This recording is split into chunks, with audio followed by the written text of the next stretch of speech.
Study IQ IAS, आपका selection हमारा mission. नमस्कार दोस्तों आई डोंट नो आप में से कितने लोगों को पता है, बट तेलंगाना में एक बड़ा हादसा हुआ है जिसके बारे में कल से काफी चर्चा हो रही है, क्योंकि अभी भी 8 वर्कर्स फंसे हुए हैं because of a tunnel collapse. ये आप देख सकते हो खबर, Telangana tunnel collapse, rescue efforts intensified to save 8 trapped workers. तो इस वीडियो के थ्रू हम समझने की कोशिश करेंगे कि ये आखिरकार टनल है कहां पर, कैसे ये कोलैप्स हुआ और साथ ही साथ एग्जैक्टली अभी हो क्या रहा है, क्योंकि वर्कर्स को निकालना बहुत मुश्किल हो गया है, क्योंकि जितने दूरी पर वो फंसे हुए हैं और जिस तरह का सिचुएशन बना हुआ है पूरे टनल में, ये काफी ज्यादा चिंताजनक है। तो चलिए सबसे पहले मैं आपको इसके लोकेशंस के बारे में बताता हूं। देखिए, जैसा कि आप देख सकते हो, ये तेलंगाना का मैप है और इसके सदर्न साइड में अगर आप आओगे तो यहां पर एक तो आपको हैदराबाद जो कैपिटल है वो देखने को मिल रहा होगा। इसके नीचे अगर आप देखिए तो यहां पर ये डिस्ट्रिक्ट है नागर कुर्नूल डिस्ट्रिक्ट। अब नागर कुर्नूल डिस्ट्रिक्ट से अगर आप देखोगे तो यहां पर एक रिवर बहती है। इनफैक्ट अगर आप देखिए तो आंध्र प्रदेश और ऊपर तेलंगाना दोनों को डिवाइड करते हुए ये जाती है, जिसका नाम है कृष्णा रिवर। और कृष्णा रिवर पर यहां पर आपको मिलेगा श्रीशैलम डैम। ठीक है, श्रीशैलम डैम यहां पर आपको देखने को मिल रहा हो, जैसा कि आप राइट साइड में देख सकते हैं। कृष्णा रिवर बहती हुई जा रही है और ये बे ऑफ बंगाल में जाती है। लेकिन साथ ही साथ यहां पर एक और चीज मैं आपको दिखाता हूं। ये मैप अगर आप देखो तो इससे आपको और अच्छे से समझ में आएगा। ये जैसा कि आप देख रहे हो, ये है आपका कृष्णा रिवर, और जैसे जैसे आप देखोगे ये आगे बढ़ रहा है, ऊपर तेलंगाना आपको दिख रहा होगा और नीचे की तरफ आंध्र प्रदेश। तो यहां पर अगर आप आगे की तरफ बढ़ोगे, ये जो एरिया है यहां पर जो मैं मार्क कर रहा हूं, यहीं पर है श्रीशैलम डैम। अब क्या है कि श्रीशैलम डैम से यहां पर जो पानी है उसको दूसरी जगह पर ले जाना, ये मकसद था सरकार का, और इसीलिए यहां पर टनल का कंस्ट्रक्शन हो रहा था। बेसिकली एक कनाल है, मैं आपको बताता हूं, इसका नाम है श्रीशैलम लेफ्ट बैंक कनाल। कहने का मतलब ये हुआ कि ये जो रिवर है, यहां पर ये डैम है तो इसके लेफ्ट हैंड साइड पर ये पड़ रहा है, तो इसीलिए लेफ्ट बैंक कनाल इसको बोला जा रहा है, Srisailam left bank canal, SLBC। और ये जो मेन कैनाल बनाया जा रहा था ऊपर की तरफ, ये मकसद ये था इसका कि यहां पर अगर आप एक और डिस्ट्रिक्ट देखोगे, नालगोंडा डिस्ट्रिक्ट, यहां पर पानी पहुंचाया जा सके।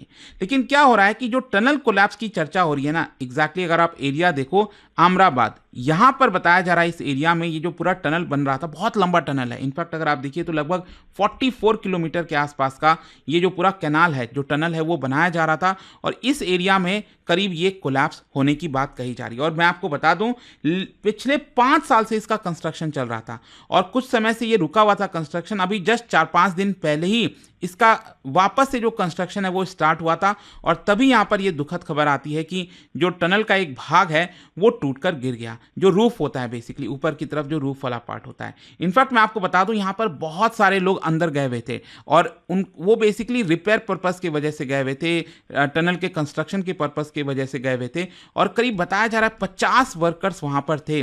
जब अचानक से टनल कोलैप्स होने लग गया, वहां से वर्कर्स भागने लग गए, तो ज्यादातर वर्कर्स तो बाहर आ गए, लेकिन अभी भी 8 वर्कर्स वहीं पर फंसे रह गए। और इनफैक्ट अगर आप देखोगे तो 8 वर्कर्स में से 4 झारखंड के हैं, 2 उत्तर प्रदेश के हैं, एक जम्मू कश्मीर और एक पंजाब से। इनफैक्ट मैं आपको बताता हूं, यहां पर जो टनल कोलैप्स हुआ है उसका पूरा एरिया अगर आप देखोगे, जो पूरा मलबा पड़ा हुआ है वो 10 मीटर का है, और साथ ही साथ जो मड, जो कीचड़ बिखरा हुआ है पूरा उस टनल में, वो करीब 200 मीटर तक फैला हुआ है। तो इसकी वजह से काफी दिक्कतें आ रही हैं। लेकिन यहां पर आपको एक चीज समझना है, ये बेसिकली जो टनल कोलैप्स हुआ है वो करीब 14 किलोमीटर के पॉइंट पर हुआ है। कहने का मतलब ये हुआ, मान लो टनल का एक हिस्सा ये रहा, ठीक है, और टनल का दूसरा हिस्सा ये रहा, तो अगर आप एक हिस्से से जाओगे तो अंदर जाते जाते करीब 14 किलोमीटर के बाद वहां पर ये पूरा का पूरा टनल कोलैप्स हुआ।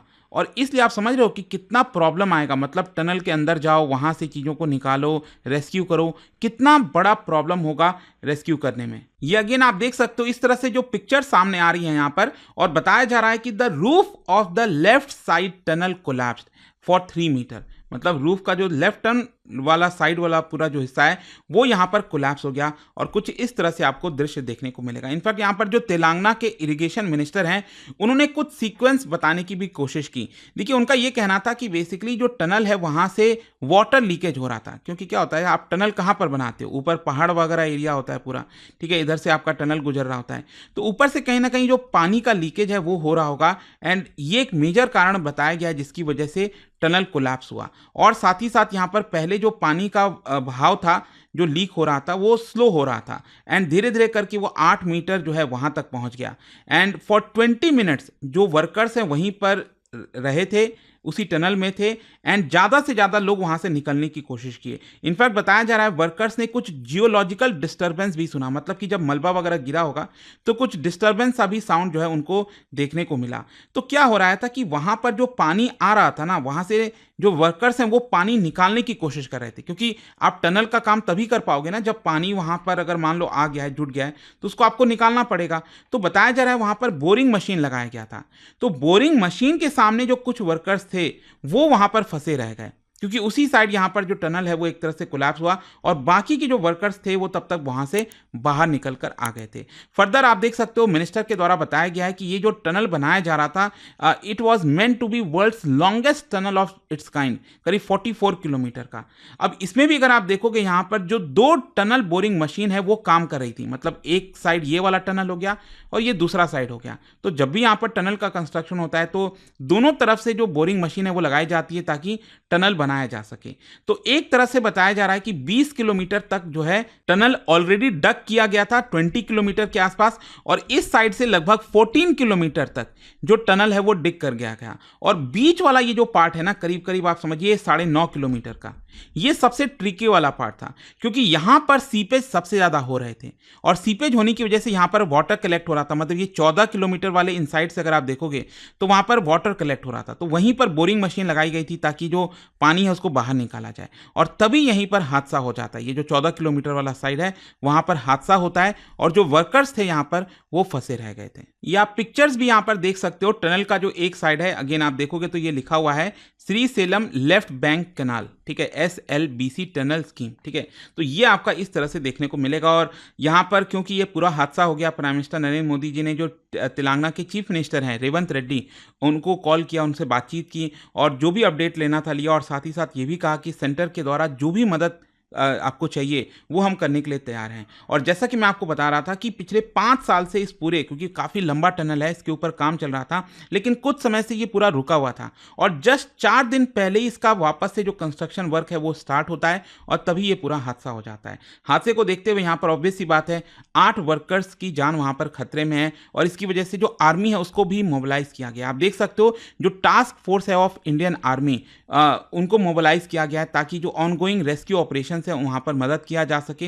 अगेन आप देख पाओगे सिकंदराबाद, हैदराबाद और सिकंदराबाद आपने सुना होगा, वहाँ पर इन्फेंट्री डिवीजन है इंडियन आर्मी की और इंजीनियर रेजिमेंट है आर्मी की, उनको स्टैंड बाई पर रखा गया है क्योंकि बहुत सारे फैसिलिटीज़ हैं उनके पास। जो पूरी इंजीनियरिंग टीम है, स्पेशलिस्ट टीम है, साथ ही साथ मेडिकल डिटैचमेंट है, आपका एम्बुलेंस की सर्विसेज हो गई, बहुत सारे जो इक्विपमेंट्स वगैरह भी हैं, पानी वगैरह निकालना हो, आपका अलग अलग बड़ी बड़ी मशीनें चाहिए, तो वो उनके पास रखा हुआ है, तो उनको भी मदद के लिए यहाँ पर लगाया गया। लेकिन क्वेश्चन ये है कि उनको अभी तक निकाला क्यों नहीं गया।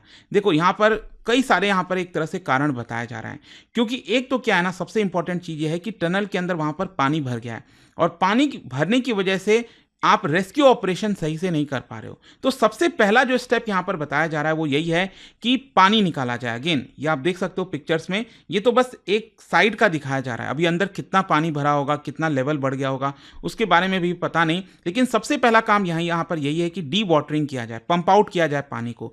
फिर और उसके लिए भी अगर आप देखोगे तो यहाँ पर 170 हॉर्स पावर के जो 2 पंप है वो लगाए गए ताकि वहाँ से पानी निकाला जाए। और एक बार वहाँ से पानी निकल जाएगा पूरा, तो अगला टास्क यही होगा कि किसी पर्सन को अंदर टनल में भेजा जाए और कन्वेयर बेल्ट के माध्यम से भेजा जाए। करीब बताया जा रहा है 9 किलोमीटर जो पर्सन है वो अंदर तक जाएगा ताकि वर्कर्स को रेस्क्यू किया जा सके। फिर इसके अलावा यहाँ पर बताया जा रहा है कि अलग अलग एरियाज़ में ऊपर की तरफ ड्रोन भी लगाए जाएंगे, क्योंकि बहुत ज़्यादा लोगों को अंदर नहीं भेजना चाहती है सरकार, और टीम भेजना नहीं चाहती है, क्योंकि अब क्या है ना कि आखिरकार जो रूफ वगैरह है वो कितना डैमेज हो सकता है और कितना गिर सकता है उसका भी अभी थोड़ा आइडिया लग नहीं पा रहा है। और इनफैक्ट मैं आपको बता दूं, टनल अगर आप देखोगे तो इसका डायमीटर करीब 9.5 फीट का है, मतलब अच्छा खासा बड़ा है, पर्सन वहाँ पर जा सकता है। लेकिन अगेन पर्सन अगर कोई नया जाता है अंदर तो वो कितना सेफ है वो अभी तक असर्टेन नहीं किया गया है। तो ये भी इंपॉर्टेंट हो जाता है कि किसी और दूसरे पर्सन को भी हम खतरे में तो नहीं डाल रहे हैं। तो यहाँ पर अब एक और क्वेश्चन आएगा कुछ लोगों का कि मान लो ये टनल है और यहाँ पर कोई वर्कर फंसा हुआ है, तो ऊपर से आप क्यों नहीं यहाँ पर ड्रिल करके उन वर्कर्स को बचा सकें। लेकिन ध्यान रखिएगा ये पूरा का पूरा रॉक की हम बात करें, रॉक शीट है ऊपर, तो अगेन वहाँ से ड्रिल करना अपने आप में बहुत मुश्किल वाला टास्क है और मान लो अगर आप कुछ करने की कोशिश भी करते हो तो ऊपर से पूरा का पूरा स्ट्रक्चर फिर कोलैप्स हो गया तो जो वर्कर्स हैं उनकी जान भी जा सकती है। तो ये सब इम्पोर्टेंट जो है आपका इश्यूज आ रहे हैं वहाँ पर। इनफैक्ट एक और इम्पॉर्टेंट चीज़ बताता हूँ, क्योंकि जो रेस्क्यूअर्स हैं उनके द्वारा यहाँ पर बताया गया कि एक्चुअली टनल में 2 कोलैप्स हुए। कहने का मतलब है कि यहाँ पर जब पहला कोलैप्स हुआ तो करीब एक्चुअली क्या है, टोटल 50 लोग थे, तो 42 लोग वहाँ से बाहर निकल आए। तभी वहाँ पर एक दूसरा कोलैप्स हो जाता है जिसकी वजह से करीब 8 लोग जो है वो वहाँ पर फंस जाते हैं। ठीक है, ये बताया गया, मतलब 150 मीटर का आपको गैप देखने को मिलेगा 2 कोलैप्स के बीच में, और वहीं पर एक प्रकार से जो वर्कर्स हैं वो फंसे हुए हैं। लेकिन हाँ, एक अच्छी बात यहाँ पर यह है कि अभी जो वेंटिलेशन सिस्टम है टनल के अंदर वो काम कर रहा है। मतलब जो ऑक्सीजन की सप्लाई होती है ना, ये बहुत इंपॉर्टेंट हो जाता है। कभी भी टनल कोलैप्स होता है अक्सर आप देखोगे तो ये असरटेन किया जाता है कि क्या वहां पर ऑक्सीजन पहुंच पा रहा है कि नहीं। तो वेंटिलेशन सिस्टम टनल का काम कर रहा है, ऑक्सीजन की सप्लाई प्रॉपर जा रही है, और अभी के लिए एम्बुलेंसेज, मेडिकल टीम सबको हाई अलर्ट पर रखा हुआ है, डॉक्टर्स को, ताकि जल्द से जल्द वहां से उनको बाहर निकाला जा सके और उनकी जान बचाई जा सके। लेकिन जहां तक सवाल है कि इंपॉर्टेंट रीजन क्या हो सकते हैं कोलैप्स होने को, तो देखिए यहां पर एक तो क्या है कि जो टनल है वो हिली और रॉकी टेरेन पर है, तो हो सकता है कि वहां पर बहुत सारा जो लूज सॉइल होगा, जो कमजोर सॉइल होगा, वो इकट्ठा हो गया होगा और वो अचानक से कोलैप्स हो गया होगा टनल के रूफ पर, जिसकी वजह से पूरा का पूरा रूफ गिर गया। फिर इसके अलावा यहाँ पर बताया ये भी जा रहा है क्योंकि सीपेज हो रहा था ना, पानी लीकेज हो रहा था, तो पानी जब भी लीक होता है तो जो सॉइल वगैरह है, मड है, वो क्या करता है, आसपास का जो पूरा एरिया है उसको कमजोर कर देता है। टनल वॉल को के ऊपर और प्रेशर बढ़ जाता है जब मड एकत्रित हो जाता है, तो इसकी वजह से भी यहाँ पर हो गया होगा, मतलब वेट ज़्यादा बढ़ जाता है, राइट।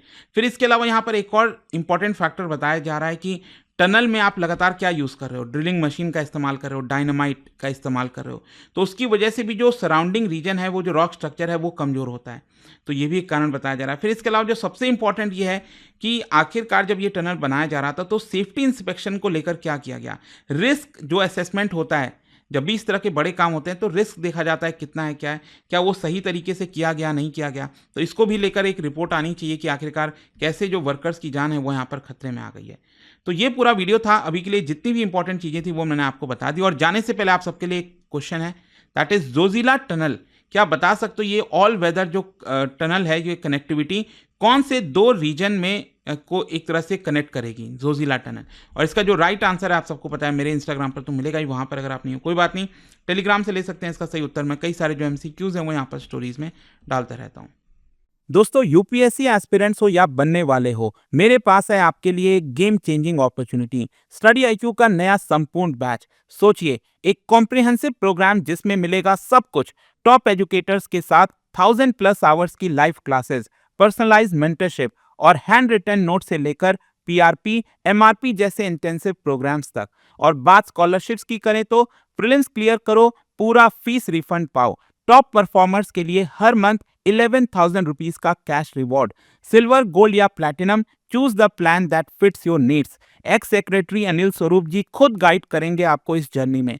स्टडी IQ पर 2 करोड़ इंडियंस का ट्रस्ट है, और अब संपूर्ण बैच के साथ आपका UPSC ड्रीम भी होगा अचीव। आपको करना क्या है, कमेंट में दिए गए संपूर्ण बैच के लिंक पर क्लिक करें, and once you click on buy now, आप देख सकते हो डिस्काउंट कोड्स, वहां पर टाइप कीजिए अंकित लाइव एंड आपको मिलेगा सबसे lowest price, and your IAS journey starts here. Study IQ IAS, आपका सिलेक्शन हमारा मिशन।